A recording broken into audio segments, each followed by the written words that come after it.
Hi,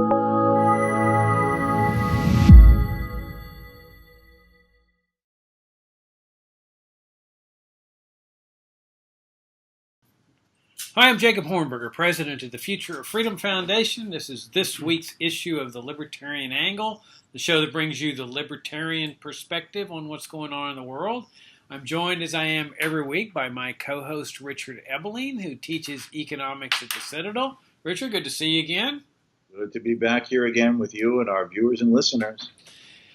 Yeah, me too. I thought we would discuss a topic in economics that is near and dear to the hearts of libertarians, and really, whether they realize it or not, near and dear to the hearts of most Americans, and that's the concept of socialism. I mean, we hear the word bandied around. We know that there are countries that are described as socialist countries like Cuba, Venezuela, North Korea.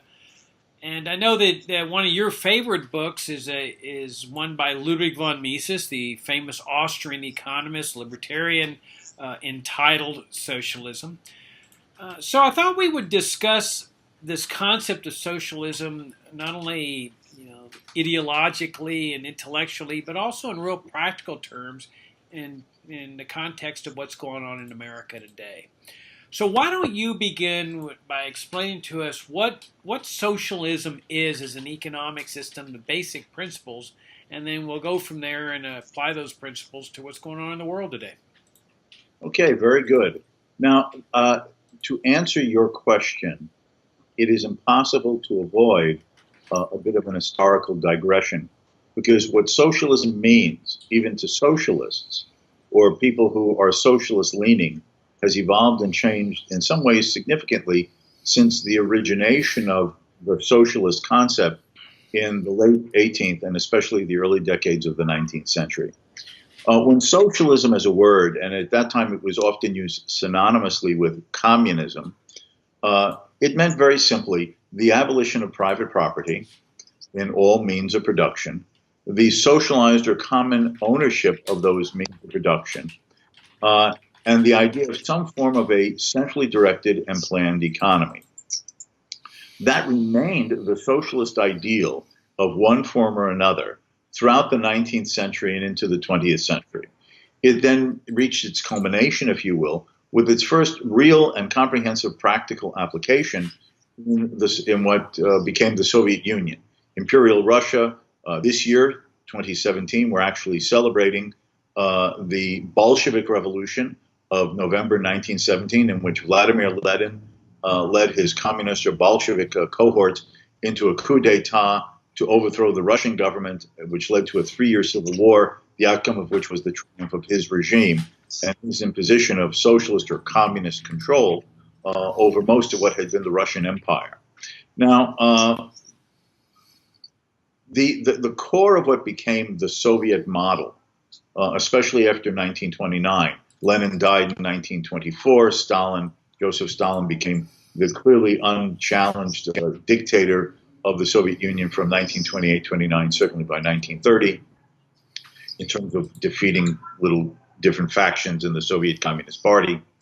And at that point, the entire Soviet economy was fully nationalized. No more private farms, only collective farms. No private property in the means of production. Government-owned land, resources, raw materials, factories, machines, and all were employed by the government with a centralized planning mechanism called Gosplan in the Soviet Union. That was just the acronym for the Soviet Central Planning Agency. And that became the inspiration for virtually all socialists and the more radical Marxian communists.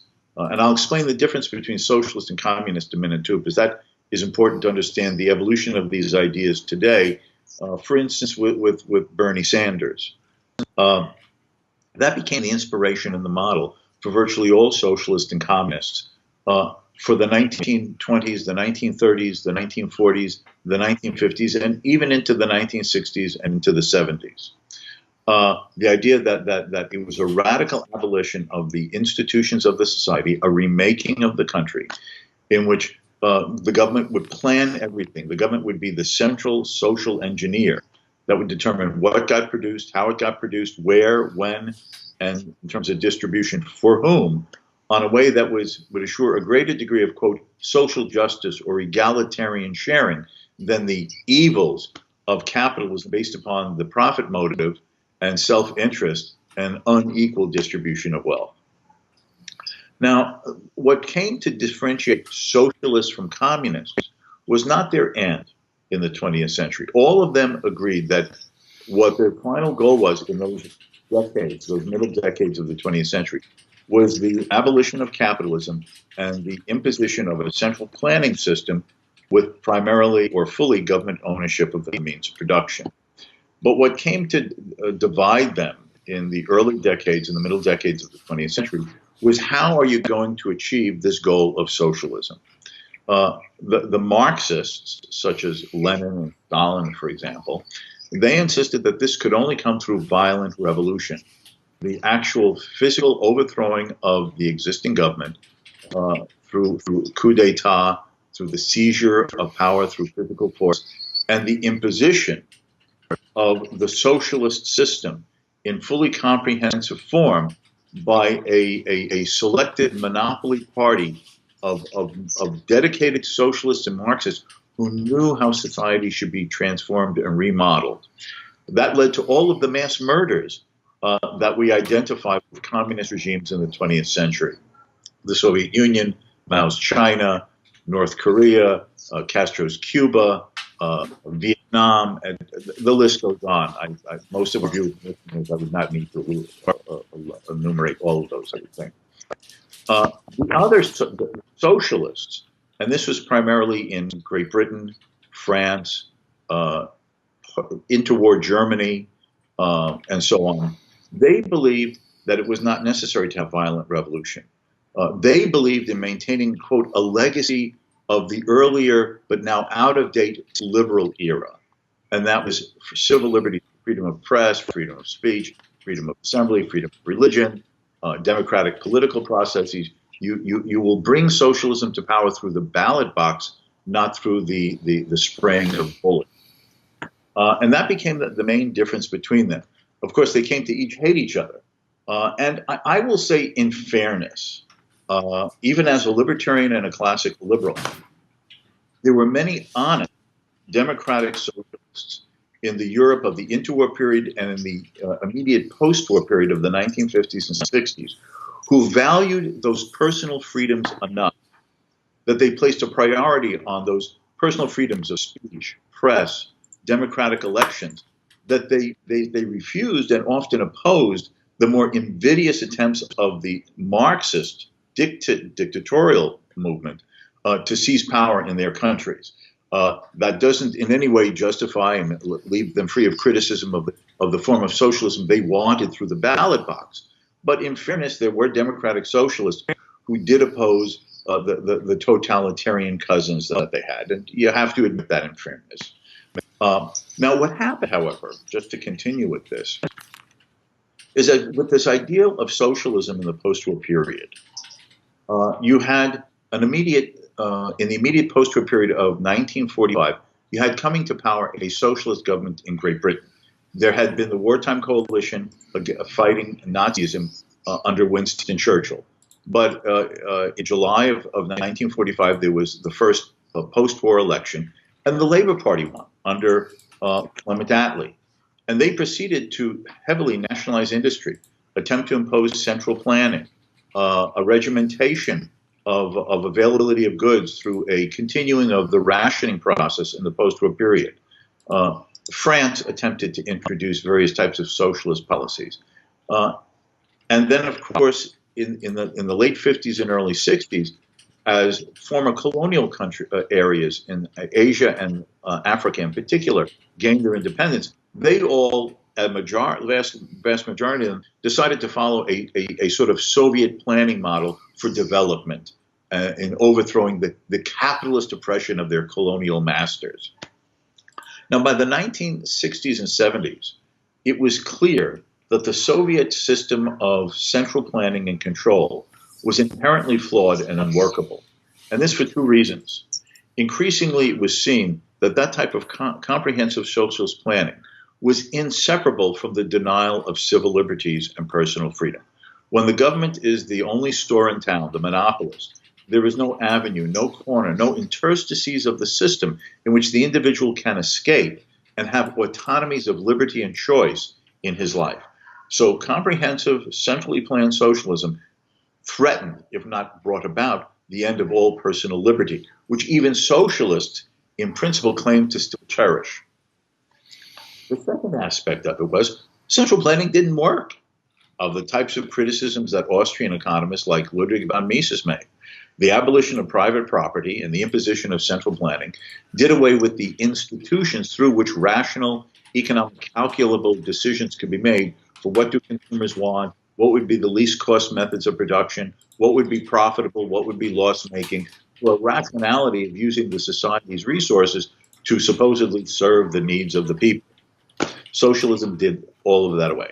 So its economic unworkability and its threat to freedom resulted in a transformation of the socialist ideal as the post-war period progressed. By the 1960s and 70s, most socialist advocates in the West had begun to give up this idea of government ownership and central planning of the economy. That was too extreme, too rigid, too inefficient, and too threatening of Soviet-style tyranny. So what are the goals of socialism, they said?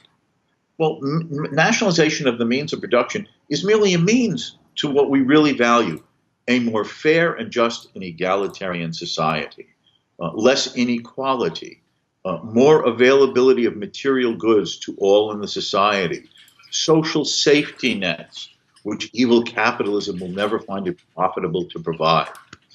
So in the 60s and 70s, and certainly into the 80s, the new ideal became, whether they continued to call themselves actively socialists or not, was in fact the interventionist welfare state. We don't need to nationalize the means of production to guarantee people all these social welfare programs. We just need to nationalize or have government heavily subsidize health care, to have a government provided or heavily subsidized pension program, to see that government has social programs of food stamps, public housing, various support activities in the society. So in other words, the entitlement safety net. And to assure that the capitalists can be taken advantage of for innovation, entrepreneurial and business acumen and expertise, but will no longer have the harsh and rough edges of unbridled laissez-faire, of selfishness, greed, harm, exploitation of the working masses. Will introduce a network of government regulations and interventions and controls. Regulatory agencies, what can you produce? How can you produce it? What safety devices? OSHA, for example, the Environmental Protection Agency, minimum wage laws, worker safety, and so on. All of these became the new means to achieve the end, and that is a fairer, juster, less harsh, more equal society. We don't need the means of Soviet Stalinist communism to attain the ends. We can achieve this through the interventionist welfare state. It's the better society we want, rather than the insistence upon one particular collectivist means to achieve it. Now, this basically is what socialism has transformed into pretty much today. It's basically what Bernie Sanders talks about, or Corbyn, the head of the Labour Party in Great Britain. Some industries should be nationalized, but because they're just too big to allow the private sector to control. But for the most part, what you want to assure is a fairer social safety net society, a juster society. And that is what socialism has been transformed in. So when progressives say that they're not like the Stalinists, or the leftists say that they have a new vision of things, no, they're all socialists under the skin. All that has happened is an evolutionary transformation of you still believe in a system of control, command, regulation, oversight, redistribution, imposition of a socially engineered vision.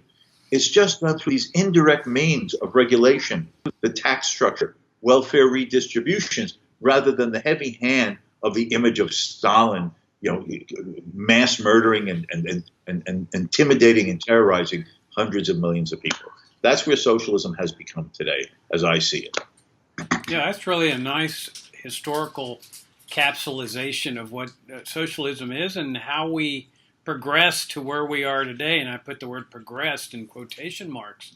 But Richard, when there's a lot of people who lament the economic conditions under which we live, the economy, the unemployment, all sorts of things, and the tendency is always to blame it on capitalism. I mean, I get emails regularly where people say, okay, you criticize socialism, but look at America's capitalist system. It's not really much better. Look at all the things it does, inequality of wealth and unemployment and so forth.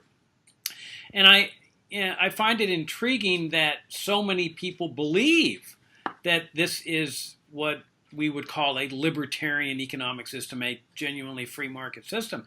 And I think it's important to go back to fundamentals. What do libertarians mean when they talk about a free market or an unhampered market economy? And it is one in which people are free to engage in any economic enterprise they want without any government permission or interference. There's a total separation of economy and the state, the same way there is a separation of church and state. So that the government just cannot interfere with economic decision making.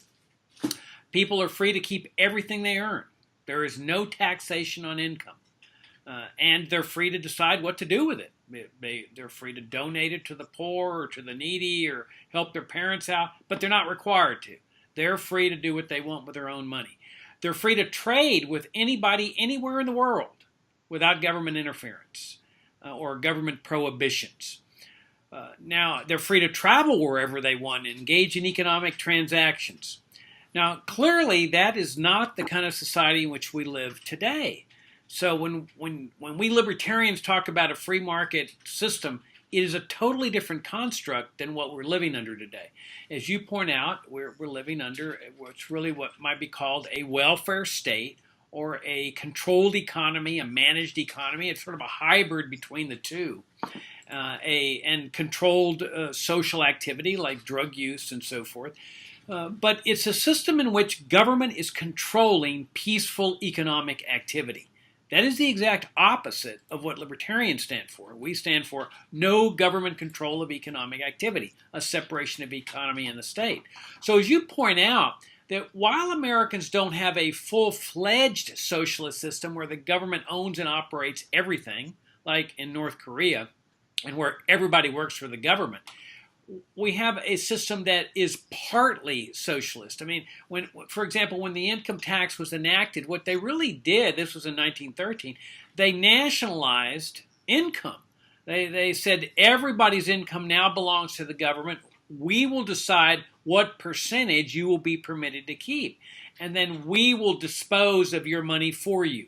So they take, let's say, 30%, and they say we're going to use it for health care for the poor, Social Security for the elderly, foreign aid for dictators. Regardless, they're deciding what should be done with people's money. And oftentimes they say, well, this reflects how good and caring people are in society, the fact that we have established this mandatory coercive welfare state.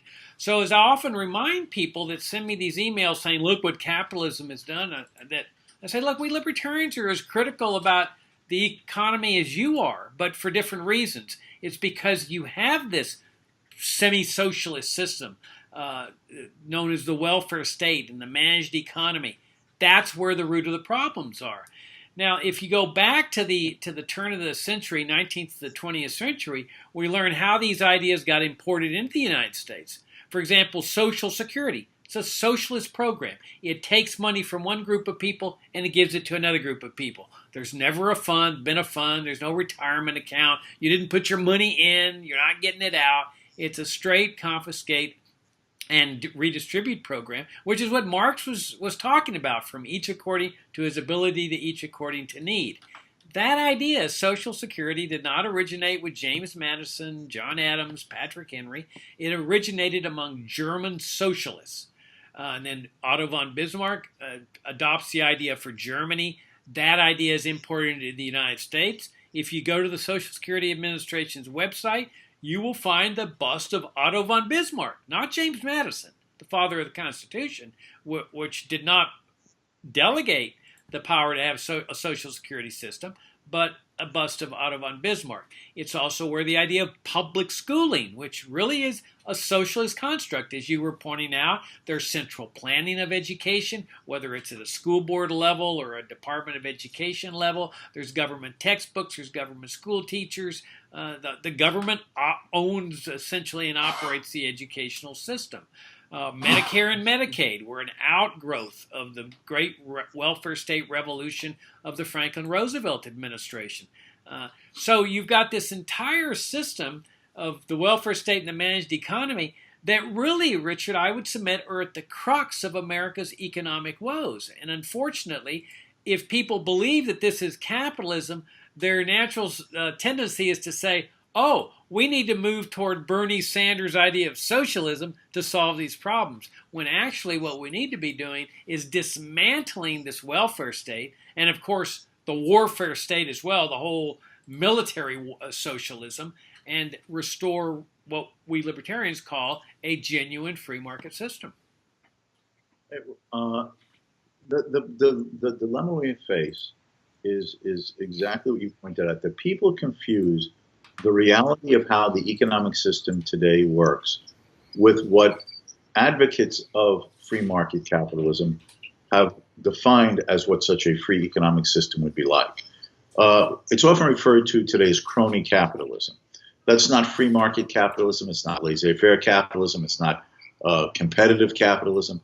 The capitalism of today, which has injustices, abuses, plundering, is basically varieties of networks of special interest groups who, through the political process and with the aid of the politicians, who are always hungry for campaign contributions and votes on election day to keep themselves in power or to attain power to begin with, they basically rig the system through these regulatory agencies to benefit some existing competitors at the price of their existing rivals, as well as potential rivals who, if the regulations were not there, would have a greater chance to enter the market and offer consumers new, better, and less expensive goods than the existing firms are offering to the consuming public. The same thing is present in the welfare state. There are special interest groups. It's a spider's web of providers of goods and services through all this welfare spending. And these people have a vested interest for the welfare spending to flow in the way that it does, to assure their revenues and profits keep coming their way. A perfect example of this right now is the controversy over the repeal and, quote, reform or change of Obamacare. This entitlement has barely been in place for 5 or 6 years in its implementation. But notice the resistance to any attempt to dismantle or even to make it more competitive or less overly government bearing, because there already has formed these coalitions of special interest groups who benefit from the directions of the government spending that is collected from taxpayers or borrowed as a burden of taxpayers of the future. This is the nature of our system. It is not capitalism. It is this bastardized system of plunder and privilege which operates through government controls but have elements still remaining of market institutions and even degrees of market competition.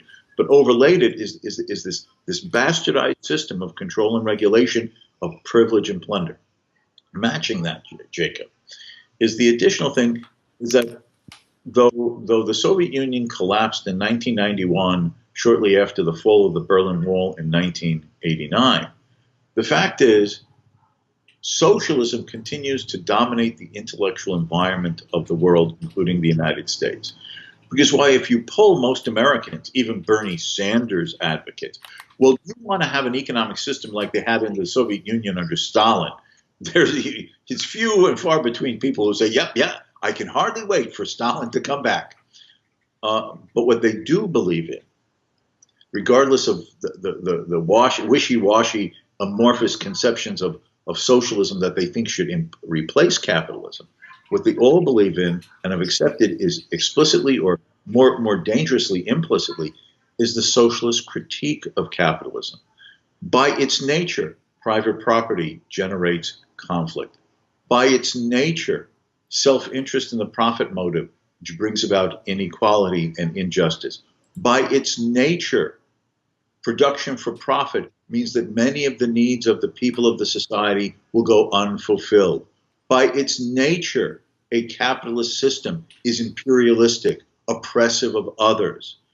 All of those trains of the socialist, and especially, though not exclusively, the Marxist critique of the capitalist system continues to overlay all of the debates and mindsets of everything that is discussed about the role of government in society and the degree to which government must regulate and control and intrude to the marketplace and social life in general. And in that sense, there is still a specter haunting the world as Marx began the Communist Manifesto. And it is the specter of communism, not the appeal for a Stalinist model of socialism, but it is the specter and pervasive ghost of the socialist critique of capitalism that dominates social thought. And the very fact that we exist in these systems of interventionism and welfare redistribution, crony capitalism, makes it easier to point the finger and say, you see, that's what capitalism is. Even though those of us who truly believe in liberty point out that this is very far from the ideal of freedom and prosperity that we envisage for people around the world looking to the future. Yeah, and the core, one of the core features of this welfare state mindset and the managed economy mindset is that you cannot trust genuinely free people and free markets. I mean, look at the welfare state. It's based on the concept of mandatory charity, that people have to be forced to care for seniors. They have to be forced to care for the poor. That's what the social safety net's about. Now, what is that mindset saying? It's saying is you can't trust a free people to take care of their parents or to take care of seniors or to take care of those in need. That people are just too mean, self-centered, and selfish, and so you have to have government force them to do these things. Now, of course, they never explain how it is that people in a democratic government get elected to office if the whole nation's 99% selfish, self-centered, and uncaring. You know, how do they manage to elect the 1% of the saints? Now, people often say to us, well, that's not really practical. Well, the libertarian construct, what do you mean it's not practical? It's the only thing that works. This is what benefits the poor, a system based on capital, which is based on savings, bringing into existence tools and equipment, computers that make people more productive. That's the way standards of living rise. And in fact, America had this kind of system. Not perfectly, because perfection's impossible to achieve, but more than 100 years. No income tax, no welfare state, no social security, no Federal Reserve System, no paper money, and you had no immigration controls, few economic regulations, no minimum wage laws. So people that say this can't happen, it did happen, and the result was the greatest outburst of creative energy that mankind has ever seen. Standards of living of the American people were growing by leaps and bounds, which was precisely why penniless immigrants were coming here.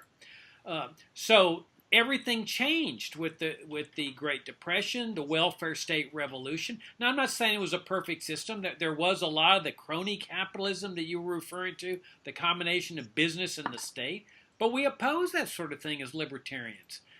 And so if we want a truly prospering, dynamic society where their standards of living are rising, where the poor are benefiting with higher degrees of prosperity, then there's only one solution to that, and that is not more socialism, more welfare statism, or military socialism.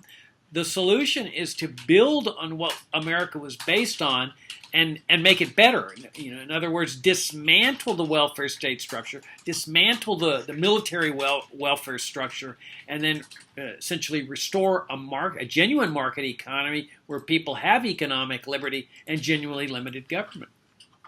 See, the other element that's complementary to what we've been talking about is the mindset of those who advocate these things. There is an arrogance, a hubris, to use the title of the Friedrich Hayek Nobel lecture when he won it in economics, the pretense of knowledge. Whether it's the old socialists of the 19th and early 20th century who had visions of a totally comprehensive planned society with full government ownership of everything, whether it is the modified version of it, of government regulation and redistribution and social engineering of the type that most of these people talk about today, notice a presumption that the government must have this authority to remake and redesign, to one degree or another, the social institutions, the way people interact, the sources of their income and how much income they have. Now, it's an empty phrase to say the government will do this. The government is merely the institutional covering term that we use to express the fact that there are real flesh and blood individuals who are either elected or appointed to have the political legitimized authority to do the regulation, to do the redistribution, to do the social engineering. So what we're really talking about is an arrogance and a hubris on the part of some in the society who are basically saying is that I know how society should be remade. I know how human relationships should exist. I know how people should work. I know what people should earn and how they should be allowed to spend what they earn. I know how people should interact and how they can talk to each other.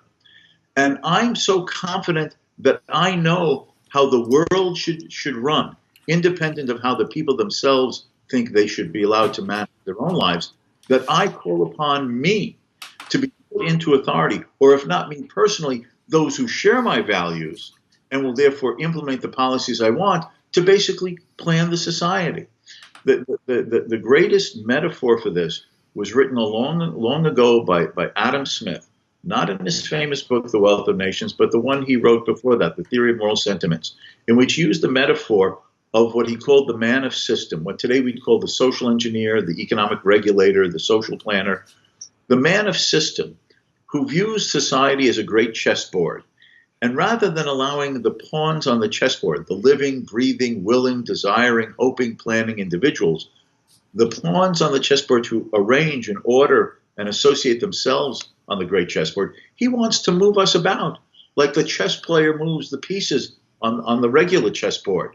And what is forgotten is that by doing so, each of us are denied the latitude, the liberty, the personal autonomy, the right of association to determine where on the great chessboard of society do we want to position ourselves? With what networks of associations, relationships, and means of betterment do we want to form and configure with the other people positioning themselves on that great chessboard of society, rather than being confined to what one will or a handful of wills arrogantly presume to know the pattern, the shape, the relationships, the positions that each of us should have on that chessboard of society, whether it's the one that we want for ourselves or not. It's that is the dictator mentality that is psychologically behind all of these people. Yeah, and that fatal conceit results in the destruction of liberty.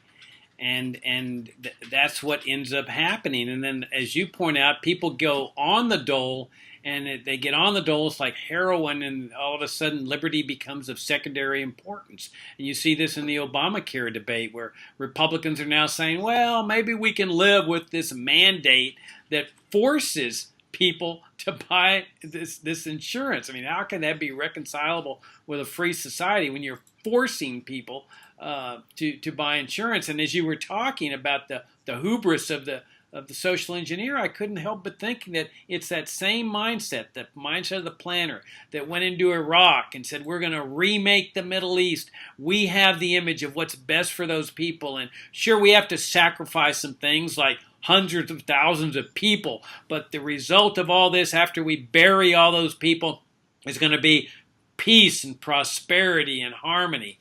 And of course, you have the hellhole that the Middle East has become, which is significantly worse than what we've got here, but on principle, the exact same thing. The hubris of the central planner causing misery, chaos, death, and destruction. Yes, it's the idea that the United States or any other country can go halfway around the world and presume that it can do nation building in the sense of redesigning the institutions, the culture, the attitudes of a people to fit a preconceived notion of what is a better and right society. Now, I personally, with all of the blemishes and pimples that we have been talking about today about American reality, America is a place I'd prefer to live than Iraq. Okay? So it'd be nice, in my opinion, if the people of the world could even have the minimal degrees and forms of freedom and an opportunity that we still have in the United States. But you can't force a people to want to have those things. That is the fundamental element of arrogance as well. The idea that you're going to remold people into the image that you want, as if you're the secularized God, right? You're making man in your image and his relationships with others in your image.